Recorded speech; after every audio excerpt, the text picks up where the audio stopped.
Hello viewers, welcome to my channel. ఈరోజు మన ఛానల్లో మనకందరికి ఇష్టమైన పానీపూరి రెసిపీ అలాగే బఠానీ చాట్ రెసిపీ చూద్దామా.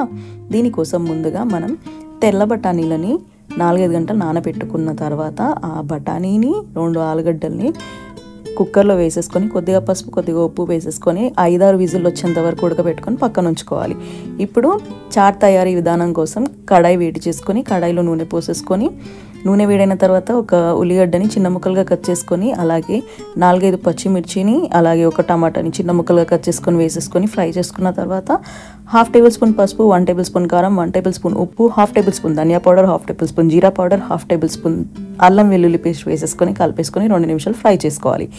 ఇప్పుడు మన చాట్కి మేజర్ ఇంగ్రీడియంట్ ఒకటి ఉందండి, అదే చాట్ మసాలా. అది వేసుకుంటే చాట్ టేస్టే వేరే లెవెల్ అవుతుంది. మీరు కూడా ట్రై చేయండి. అండ్ చాట్ మసాలా వేసేసిన తర్వాత మనం ఉడికించి పెట్టుకున్న బంగాళదుంప అలాగే బఠానీ వేసేసుకొని బాగా స్మాష్ చేసుకోవాలి.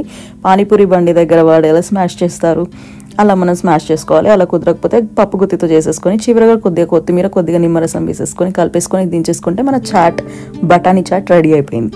ఇప్పుడు పానీపూరి వాటర్ కోసం మేము ఇక్కడ రెడీమేడ్ మాకు యూఎస్లో రెడీమేడ్గా పానీపూరి దొరికింది. దాంట్లోనే పానీపూరి వాటర్ కోసం మసాలా ఇచ్చాడు. అది జస్ట్ వాటర్లో మిక్స్ మనకు కావాల్సినంత వేసేసుకొని మన టేస్ట్కి తగ్గట్టుగా అది ఎంత పౌడర్ కావాలంటే అంత వేసేసుకొని మిక్స్ చేసుకుంటే వాటర్ రెడీ అయిపోతుంది.